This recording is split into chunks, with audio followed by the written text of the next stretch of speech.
My name is Adis, and this is a story my heart has never forgotten. It happened in our village, a quiet place in the eastern hills where red earth met green forest and every morning smelled of firewood and fresh rain.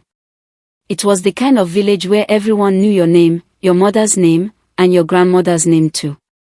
My sister Chisholm was getting married that morning. Chisholm was the kind of person who made a room feel warmer just by walking into it. She laughed easily, gave freely, and never held a grudge. The whole village had been looking forward to her wedding for weeks. Women danced in the compound. Children chased each other between the cooking fires. The organ drum filled the air from sunrise. The man she was marrying was called Chidi. He came from the next village, steady and hardworking. When he looked at Chisholm, his whole face softened, like a man who had finally found what he had been searching for. It should have been a perfect day. But perfect days have enemies. Before the sun climbed fully, my eldest brother Emeka walked into the kitchen. His jaw was tight. His eyes looked like he had not slept in 3 days. Chisholm is not marrying that man, he said quietly. Not today. He walked away before I could say a single word. And just like that, the joy went out of the morning. If you are watching this video, please like, subscribe to the channel, and tell me in the comments where you are watching my folktale story from. I want to know how far it has traveled. That evening I went to find Emeka. I found him at the edge of our father's old farm, sitting alone on a fallen palm trunk. He was not pacing or shouting. He was completely still, staring at the ground like a man carrying something too heavy to name. I sat beside him. In our family, silence before words was always more honest. Emeka, I said finally. Why? Chisholm loves Chidi. The whole village has blessed this marriage. Even our father blessed it before he died. Why are you doing this? He looked at me slowly, with eyes full of something I could not read. You do not know what I know, he said. Then tell me. He was quiet for a long time. Then he said something I did not understand, not then. That man is not what he shows people. Something follows him, Adis. Something dark. And if Chisholm lives with him, she will not come back. I blinked. What do you mean she will not come back? What are you saying, Emeka? He stood and walked away without another word. I sat there alone, the wind moving through the dry leaves like a quiet warning. I did not know if my brother was speaking truth or madness. But the way his voice had shaken at the very end, that small, broken trembling, told me he was not simply angry. He was terrified. I did not sleep that night. Emeka's words kept turning in my head. She will not come back. What did that mean? Was it a threat? A warning? Had my brother lost his mind, or did he truly know something the rest of us did not? I was still awake when I heard slow footsteps outside our hut. I crept to the door and opened it. Diokpa Ezeki was standing in the compound. He was the oldest man in our village. So old that some people said he remembered events that happened before their grandparents were born. He carried a short carved staff wherever he went, and his eyes never looked like they were simply looking. They always looked like they were reading something the rest of us could not see. Adis, he said, as if he had been expecting to find me awake. I stepped outside. Diokpa, what brings you here at this hour? He looked at me for a long moment. Your brother did not wake up today and simply choose to be cruel. Men do not choose fire for no reason. Something lit him. I have seen this before. What do you think it is? I asked. He tapped his staff on the earth twice. That is what I intend to find out, he said. But Adis, before I do, you must promise me one thing. Whatever truth we uncover about your family, you will not run from it. I swallowed hard. And I promised. The wedding morning arrived dressed in color and noise. Women wore deep blue and bright orange. Children ran in every direction. The smell of ofe onogbu and jollof rice floated across the whole compound. The Ojin drummers began before the sun was fully up, and the sound bounced off the hills and came back to us like an echo of happiness. Chisholm looked beautiful. She sat quietly while the women painted her hands with uri and wrapped her in the finest cloth our family owned. But her eyes kept moving to the entrance. She was looking for Emeka. I could see it. He will come, I told her, even though I was not sure. Chidi arrived with his people around midday. The crowd parted and cheered. He walked tall, holding a calabash of palm wine, smiling like a man whose prayers had been answered. I stood near the back, watching everything, watching Emeka's empty seat. Then I saw him. Emeka entered from the side. He was not wearing celebration cloth. He walked slowly, the way a person walks when they have made a decision that cost them something. He stopped in the center of the gathering. The drums slowed. I have something to say about this marriage, he said, loudly enough for everyone. And if no one here will listen to me, I will stop it myself. The compound went completely silent. Nobody moved for a long moment. Emeka stood in the center, eyes moving from face to face. The drummers had gone quiet. Even the children had stopped running. Then Chidi stepped forward. He looked at Emeka calmly, without anger. That was the thing I noticed. Most men, challenged like that in public, would burn with fury. But Chidi just looked, almost like a man who had been expecting this moment for a long time. Let him speak, Chidi said quietly. A man with something heavy in his chest deserves to be heard. People murmured. Some nodded slowly. Others exchanged nervous glances. Emeka pointed at Chidi, his hand shaking. 3 women, he said. Ask him about the 3 women. Ask him what happened to the last woman he took home. Ask him why the people of Ik village do not speak his name without lowering their voices first. The silence that followed was the loudest silence I had ever heard. Chisholm rose from her seat slowly. Her face was steady, but her hands were pressed tightly together. Emeka. Stop this. Right now. I will not stop, Emeka said. Not until someone asks the question that must be asked. Diokpa Ezeki rose from the elders' bench. Every eye turned to him.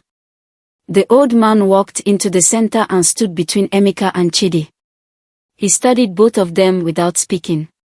Then he said 5 quiet words that froze the entire gathering. I know where the truth is. Nobody breathed. Diokpa Ezeki's words hung in the air like smoke after a fire. I know where the truth is. He did not shout them. He did not repeat them. He simply stood between Emeka and Chidi and let those 5 words do their work. Chidi's calm face shifted, just slightly. A small tightening around his eyes. A stillness in his body that had not been there before. Most people probably did not notice it. But I noticed it. And Diokpa noticed it too, because the old man looked directly at Chidi when the change happened. Emeka's chest rose and fell fast. Then speak it, Diokpa. Tell them what that man is hiding. Diokpa raised one hand. Not here. Not like this. Truth spoken in anger becomes a weapon. Truth spoken with care becomes medicine. There is a difference. He turned to face the gathering. We will pause this wedding until sunset. In that time, I will sit with both families, the bride's family and the groom's family, separately. I will ask questions. I will listen.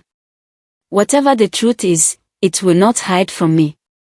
Chisholm's mother, Ngozi, rose to her feet. Diokpa, my daughter has waited long for this day. Must we do this now, in front of everyone? Diokpa looked at her gently. Mama Chisholm, he said, would you rather discover the truth today, or after? Ngozi sat down slowly and did not answer. The compound split into 2 camps. Chidi's family moved to the right side, gathering close and speaking in hushed voices.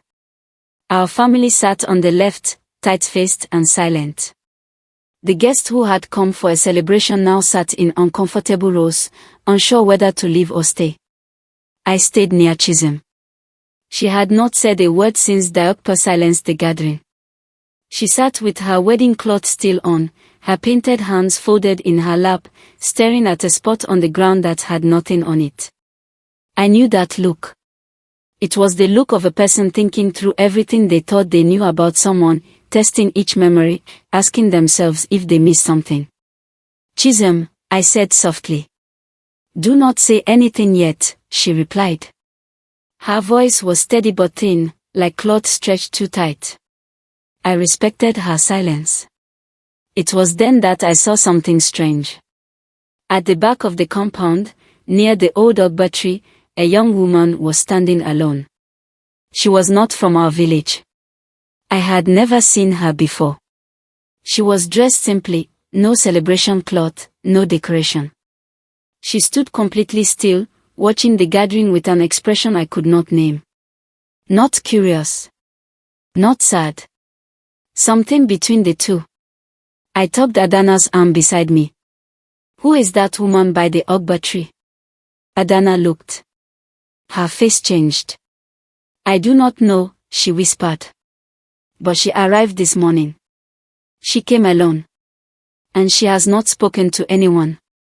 I walked toward the woman by the ogba tree. She saw me coming and did not move. That alone told me something. A stranger standing in the middle of a family's compound, with tension thick in the air, most people would at least shift nervously. She simply waited. Good afternoon, I said carefully. I have not seen you before. Are you from Chidi's side or from ours? She looked at me for a long moment. Her eyes were quiet and tired in a way that had nothing to do with sleep. I am from neither side, she said. Then how did you find this place? Someone told me there was a wedding today, she said. Someone told me I needed to be here before it happened. My skin went cold. Who told you? She reached into the small cloth she carried and brought out a folded piece of paper. She held it toward me but did not let go of it yet. My name is Obiajili, she said. I was engaged to Chidi 2 years ago. I left him because I found out something. I told myself it was not my business to carry it forward. But then I started hearing about other women. And then someone sent me a message telling me this wedding was today. She released the paper into my hand. That paper contains a name, she said. A name Chidi has never told your family. Find Diokpa Ezeki and give it to him. He will know what to do with it. My hands were shaking when I found Diokpa. He was sitting inside our family's back room with Chidi's uncle, Motsi Ikena, a broad-shouldered man with a careful face. They were speaking quietly when I knocked on the open door. Diokpa, I said, forgive me. But this cannot wait. He looked at me, then at the folded paper in my hand. Something in his eyes told me he was not entirely surprised. I handed it to him. He unfolded it slowly, read what was inside, and went very still. Then he folded it again and held it on his knee. Motsi Ikena was watching him. What is it, Diokpa? A name, the old man said simply. Whose name? Diokpa did not answer. He looked at me instead. Adis. The woman who gave you this, where is she now? I turned back toward the compound. She was by the ogba tree. I will bring her. I walked back quickly, weaving through the quiet clusters of waiting guests. I reached the ogba tree and looked around. The woman was gone. I searched the entire compound. I asked Adana. I asked 2 of the gatemen. Nobody had seen her leave. One of the women near the entrance said she had not seen anyone matching that description pass through the gate at all. I stood at the ogba tree, staring at the ground where Obiajili had stood. Her footprints were there in the soft red earth. They led to the tree. And then they simply stopped. I ran back to Diokpa and told him what I found. He listened without interrupting. When I finished, he was quiet for a while. His fingers traced the edge of the folded paper slowly, as though he was reading something through the surface. Diokpa, I said, lowering my voice. Who is the name on that paper? He looked up at me. Then, instead of answering, he asked me a question. Adis, do you know the old story of the man who built 3 houses? I shook my head. He built the first house of palm leaves, Diokpa said. It burned. He built the second of clay. It crumbled. He built the third of stolen stone. And the owners of that stone came back for it, not immediately, but eventually. They always came back. He stood slowly, using his staff. What I am about to tell this gathering will not be easy for your family to hear. It will not be easy for Chidi's family either. But it must be said, because a marriage built on a hidden foundation will not stand, and the people inside it will be the ones it falls on. He walked past me toward the compound. I followed, my heart hitting hard against my chest. Outside, the sun was starting to drop toward the treetops. Sunset was coming. Diokpa had said the truth would be spoken by sunset. And now, looking at his face, I understood, whatever that name on the paper meant, it was about to change everything. Diokpa Ezeki walked into the center of the compound and stood still. He did not raise his voice. He did not bang his staff. He simply stood there, and the gathered people went quiet the way people go quiet before something important, not because they were told to, but because something in the air commanded it. Emeka stood to one side, arms folded, jaw tight. Chidi stood on the other side, surrounded by his family. His uncle Motsi Ikena had rejoined them, and I noticed the old man watching Diokpa with careful eyes. Chizim had not moved from her seat. Diokpa began to speak. I have spent this afternoon asking questions, he said. I asked Emeka why he stood up today. I asked Chidi's family about his history. I listened to both sides without judgment. That is the duty of an elder, to hear before he speaks. He paused, letting the silence settle. What I found is this. There is a woman who was once promised to Chidi. A woman who disappeared before that promise could become a marriage. Her family was told she traveled far away to live with relatives. They accepted that story because they had no reason not to. Chidi's uncle shifted on his bench. But that woman did not travel, Diokpa said. A murmur moved through the crowd like a slow wave. Her name is on this paper. And someone brought that name here today, someone who wanted the truth known before it was too late. He unfolded the paper and held it up. The name on the paper was Iliomi. The moment Diokpa said it aloud, something happened that I had not expected. Chidi's uncle Motsi Ikena stood up. His face had changed completely. The careful, steady expression he had worn all day was gone. In its place was something raw, something between guilt and fear that moved across his face like a shadow. Where did you get that name? He asked. His voice was no longer smooth. Diokpa looked at him calmly. A messenger brought it. What messenger? Who sent it? That question, Diokpa said, is the less important one. The more important question, Motsi Ikena, is this: why does that name make you stand up? The compound was perfectly silent. Motsi Ikena's eyes moved to Chidi. Something passed between them, fast, tight, the look of two people deciding together what to say. I had seen that look before.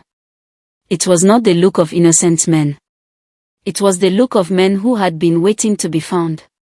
Chidi spoke first. His voice was still controlled, but thinner than before. Iliomi was my cousin's wife, he said. She had nothing to do with me. Whoever sent that name to this gathering was trying to destroy what I have built with Chizim. Emeka stepped forward. Liar. The word fell like a stone into still water. She was not your cousin's wife, Emeka said. She was yours. And I can prove it. Every I moved to Emeka. My brother reached into his cloth and brought out a small photograph. It was old, the edges soft and worn, the way photographs get when they have been carried for a long time. He walked to Diokpa and placed it in his hand. Diokpa studied it carefully, then held it out for the gathering to see. In the photograph were two people. A young man and a young woman standing together outside a church. The young man was wearing a white shirt. He was smiling. And even with younger features and a shorter face, it was unmistakably Chidi. The woman beside him was beautiful. She wore a lace blouse and small gold earrings. Her hand rested inside his.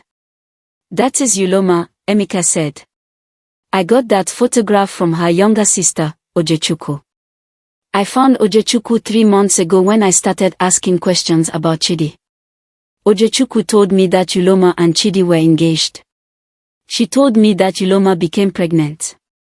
And she told me that after the pregnancy was discovered, Iliomi was never seen again." A woman in the crowd pressed her hand over her mouth. Chisholm had risen from her seat. She was standing completely still, looking at Chidi. Chidi was no longer looking back at her. He was looking at the ground. And that, more than any photograph, more than any name on any paper, told the gathering everything. Chidi's uncle broke the silence first. "This is false," Motsi Akena said loudly, turning to face the crowd. "That photograph proves nothing. Two people standing together does not make a marriage. This boy," he gestured toward Emeka, "is a jealous brother who cannot bear to see his sister happy. He has gone looking for dirt and invented what he could not find." Some of Chidi's relatives nodded. A few of our guests looked uncertain, their eyes moving between Motsi Akena's confidence and the photograph still in Diokpa's hand. I felt something tighten in my chest. I had seen this before, not in my own family, but in the village. The way a loud, steady voice could make people doubt what they had just seen with their own eyes. The way confidence, even dishonest confidence, could wear down truth if it shouted long enough. But Diokpa had not moved. He stood exactly where he was, both hands on his staff, watching Motsi Akena with that reading look in his eyes. When Motsi Akena finished speaking, Diokpa waited long enough to make it clear he was not reacting, he was deciding. Then he said, "Motsi Akena, I would like to ask you one simple question." "Ask," the man said firmly. "If this photograph is false," Diokpa said, "and if Iliomi was never connected to your nephew, then why, 3 months ago, did your family pay money to Iliomi's family to keep silent?" The compound stopped breathing. Motsi Akena's mouth opened. Then it closed. He tried again. Nothing came out. It was the first time all day that the man had no words ready. And in that gap, that small, exposed silence, the truth began to breathe. Diokpa did not press. He simply waited, the way a man waits when he already knows the answer and is simply giving others the chance to arrive at it themselves. Chidi was the one who finally spoke. He sat down slowly on the bench behind him, like his legs had decided they were done holding him up. He pressed both hands over his face. When he pulled them away, the performance was finished. The calm, steady groom who had walked in that morning was gone. What was left was something smaller and sadder. "It was not my decision," he said quietly. "My uncle handled everything. I was told it was taken care of. I was told Iliomi agreed and moved away. I was told if I stayed quiet, everything would be fine." "And the child?" Diokpa asked. Chisholm made a sound, small and sharp, like something inside her had just torn. Chidi looked at the ground. "I do not know. I swear on my father's name, I do not know what happened to the child. I asked once. I was told not to ask again." Diokpa turned to Motsi Akena. The old man's face had gone grey. Around him, his family leaned away from him, slowly, like they were only just deciding whose side they were on. Motsi Akena sat down. He did not do it dramatically. He simply lowered himself onto the bench like a man whose bones had suddenly become too tired to argue. He stared at his own hands for a moment, then looked up at Diokpa. "I did what I did to protect the family name," he said. The words came out flat and hollow, the way excuses do when the person saying them no longer fully believes in them. "Uloma's family was poor," he continued. "They needed money. I gave them money. I arranged for her to go to her aunt's compound in another state. I told them the matter was closed. The child," he stopped and cleared his throat. "The child was taken care of." "Taken care of how?" Diokpa asked. Motsi Ikena looked away. "She kept the child. Uloma kept the child. I sent money for 2 years, then the money stopped and we heard nothing more." A woman near the front of the gathering began to cry quietly. I did not know who she was. But grief in a compound has a way of spreading to people who were not even part of the story. I looked at Chisholm. My sister was standing with her arms wrapped around herself, like she was trying to hold her own body together. Her wedding cloth was still bright around her, but it looked wrong now, like a celebration dress worn to a funeral. I walked to her and stood beside her without speaking. Sometimes standing beside someone is the only honest thing you can do. Chidi rose from his bench. He walked toward Chisholm, and 2 of her aunts stepped forward instinctively, placing themselves between them. Chidi stopped. He did not try to push past. He just stood there, looking at Chisholm over their shoulders. "I know this is not the day you imagined," he said. Chisholm looked at him for a long time without answering. "I want you to understand," Chidi continued, "that I intended to be a good husband to you. What happened with Uloma, I was young. I was afraid. I made wrong choices and I let my uncle make worse ones. I have carried that guilt every day." "Then why did you not tell me?" Chisholm asked. Her voice was steady but thin. Chidi had no quick answer for that. He opened his mouth, closed it again. "Because you were afraid I would leave," Chisholm said for him. He nodded once. "And there is a child somewhere," she said. "A child who is yours. Who is growing up without their father knowing they exist." Something shifted in Chidi's face when she said that, not guilt exactly, but something more painful than guilt. The look of a man hearing a truth he had been running from and finding that it had been waiting for him all along, patient and unchanged. Diokpa spoke from behind them both. "This is the foundation," he said quietly. "What you build next depends on whether you are willing to face what was hidden, or keep building on top of it." The sun was touching the tops of the trees now. Diokpa had promised truth by sunset and he had delivered it. But truth, I was learning, was not a destination. It was a door. And once it opened, you had to decide whether to walk through or turn back. The gathering began to talk among themselves, the way people do after something large has happened, processing it in pieces, trading observations, some already deciding what version of the story they would carry home. I slipped away from the compound. I needed to think, and I needed air that was not thick with other people's emotions. I walked to the edge of our father's old farm, the same place I had found Emeka the evening before. The trees there were tall and old, and the evening light came through them in long quiet strips. Emeka was there again. He was sitting on the same fallen palm trunk, but he did not look the same as yesterday. Yesterday he had looked like a man holding a storm inside him. Tonight he looked like a man the storm had already passed through, emptied out and exhausted, but still breathing. "You knew all of this," I said. "For how long?" 3 months, he said.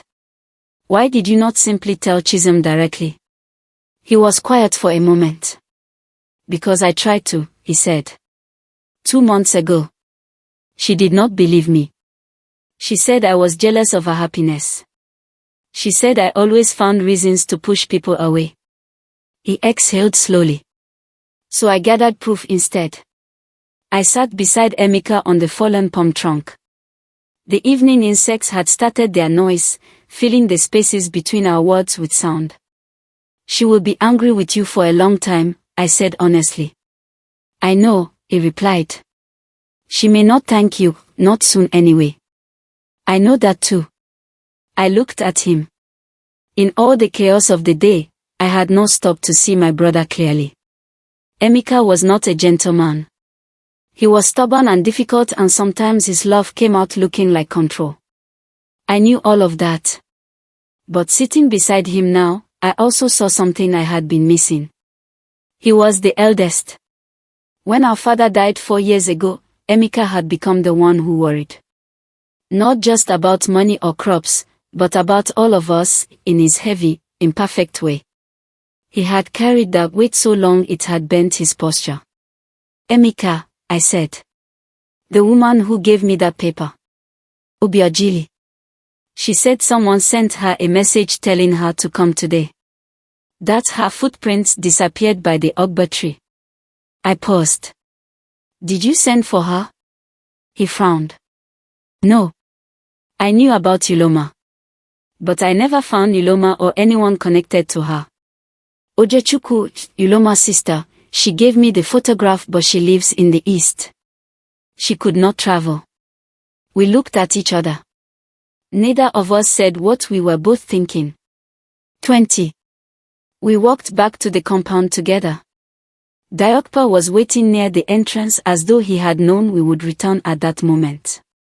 He looked at Emeka first, then at me, then back at Emeka. Sit, he said, gesturing to the low bench beside the entrance post. We sat. Diokpa lowered himself slowly onto a stool facing us. He placed both hands on top of his staff and looked at us with those deep reading eyes. I need to tell you both something, he said. Something I did not say in front of the gathering. I held myself still. The woman you encountered today, Adis, Obiajili, I know who she is. Or rather, I know who she was. The insects kept singing in the trees. Somewhere inside the compound, a woman was still crying softly. Obiajili was Iloma's closest friend, Diokpa said. They grew up together. She was there the day Iloma was sent away. She was there when the child was born. He paused. She died 14 months ago. Quietly. No announcement. Her family buried her in their compound and told no one outside their village. I felt the ground shift slightly beneath me, the way it does in a dream when something impossible walks in through a normal door. Then who? I started. That, Diokpa said, looking directly at me, is the question that still needs answering. The night settled around us, dark and full of things we had not yet understood. I could not sleep that night. I lay on my mat staring at the ceiling, turning Diokpa's words over and over like a stone you keep flipping to see if anything is underneath it. Obiajili was dead. Had been dead for 14 months. And yet I had stood beside her.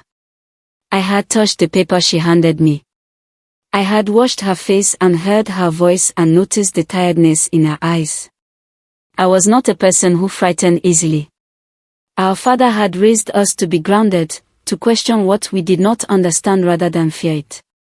But lying there in the dark, I could not find a question that made what I had experienced feel ordinary. In the morning I went back to Diokpa before anyone else in the compound was fully awake. He was already outside, seated in his usual spot, as if he had not slept at all or simply did not need to.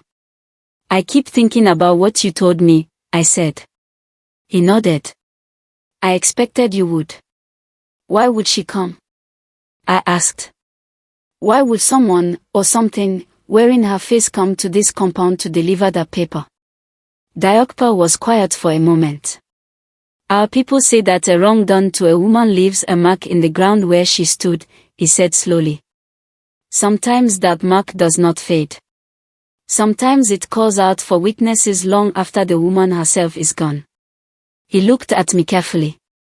But there is something else, he said.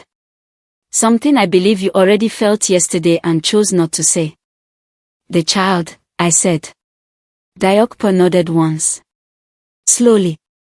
The way you nod when someone has finally arrived at the door you have been waiting outside. Iloma's child, I continued, is here. In this village. He did not confirm it with words. He simply held my gaze and let the silence do it for him. My mind moved back over the past 2 days, the faces I had seen, the people who had come and gone through our compound. Guests. Neighbors. Children chasing each other around the cooking fires. And then something stopped me. There was a small boy. I had noticed him the previous morning near the entrance of our compound, sitting alone on the low wall while the celebrations began around him. He looked about 5 or 6 years old. He was watching everything with quiet, careful eyes. I had assumed he belonged to one of the many guests. But no one had come to collect him. No one had called his name. Diokpa, I said carefully. There was a small boy sitting near the entrance gate yesterday morning. A quiet child. Alone. Diokpa reached into his cloth and brought out the folded paper. He opened it and turned it toward me. Below Iloma's name, written in smaller letters I had not noticed before, were 2 words. Emeka's son. The paper fell from my hands. Not Chidi's son. Emeka's. I found Emeka at the farm again. I did not plan what to say. There was no gentle way to carry what I was carrying, so I simply walked up to him and held the open paper toward his face. He looked at it. The color left him slowly, the way evening leaves the sky, gradually, then completely. Emeka. My voice came out quieter than I intended. He sat down on the ground. Not on the fallen trunk. On the bare ground, like his body had simply given up on standing. She told me she lost it, he whispered. Iloma told me, before her family sent her away, she told me the child did not survive. I believed her. I had no reason not to believe her. You and Iloma, I started. Before Chidi, he said. Long before Chidi. We were young. Her family did not want me. I had nothing then. When Chidi came along with his uncle's money, her family pushed me out and pushed him in. He pressed his hands against his knees. She told me the child was gone. And then she was gone. And then I heard she was engaged to Chidi and I thought, he stopped. You thought Chidi had taken everything from you, I said softly. He nodded. Then a sound came from his chest that was not quite crying but was close to it. And the boy has been sitting at our gate since yesterday, I said, and none of us knew. Diokpa gathered everyone by mid-morning. Not in a formal way, no drums, no ceremony. He simply moved through the compound speaking to people quietly and within an hour the key people were assembled in our family's main room. Chidi. Motsi Akena. Emeka. Our mother Ngozi. And Chisem. The boy was brought in gently by one of the older women who had been watching over him. His name was Tabena. He was 5 years old. He had been sent by Iloma's sister Ojechukwu, who was too ill to travel, with a trusted neighbor, to arrive on the morning of the wedding. The neighbor had placed him at the gate and disappeared into the crowd, following instructions. Tabena sat beside Diokpa without fear. He looked around the room with those quiet, careful eyes and did not fidget. Emeka stared at the boy for a long time. The shape of the child's face. The way he held his hands. The small furrow between his eyebrows when he was thinking. These were not things anyone needed a document to confirm. Motsi Akena looked at the floor and said nothing for the rest of the meeting. Chidi looked at the boy and then at Emeka and something seemed to release in him, like a man setting down a load he had been carrying under false ownership. Chisem was the last to speak. She looked at Emeka. Then she looked at Diokpa. What happens now? She asked. Diokpa folded his hands. Now, he said, you all choose. Choosing took time. Real choices, the kind that matter, always do. Chidi and Chisem did not marry that day. The wedding was quietly dissolved, not in anger but in honesty. Chidi returned to his village with his uncle, and before he left, he came to Dayokpa and asked what he should do. The old man told him to go back and tell the full truth to his own family, to stop building on hidden ground, and to live without pretending. Chidi listened. Whether he obeyed, only time would tell. Motsi Ikena was brought before the village elders 3 days later. The matter of the money paid to silence Iloma's family was addressed the way the community addressed such things, openly, accountably, with consequence. Emeka took Tobena in. It was not simple. Nothing that real ever is.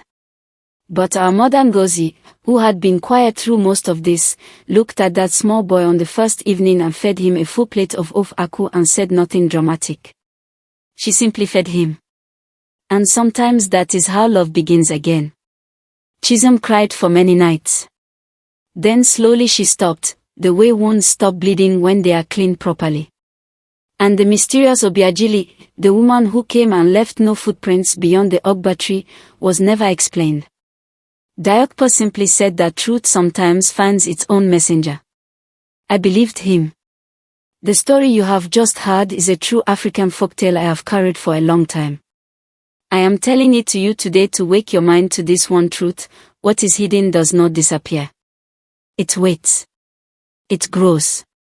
And it will find its moment to be known, no matter how many years pass or how much money is used to bury it. Secrets built into the foundation of a family will always crack the walls from the inside. If you were Chisholm on that day, would you have stopped the wedding yourself once you saw Chidi's face change? Or would you have waited for the elders? I want to know your answer, because every story is like a lamp, and your thoughts beneath it can light the path for someone else watching tonight. God bless you. May you always have the courage to face what is true, even when it is inconvenient. May the people you trust deserve that trust. And may every hidden thing in your life that needs healing find the right moment to come to the surface so you can deal with it and move forward whole. On the final screen, I am leaving you with one of this channel's most beloved folktales. I am certain you will love it. Thank you for staying with me until this very moment.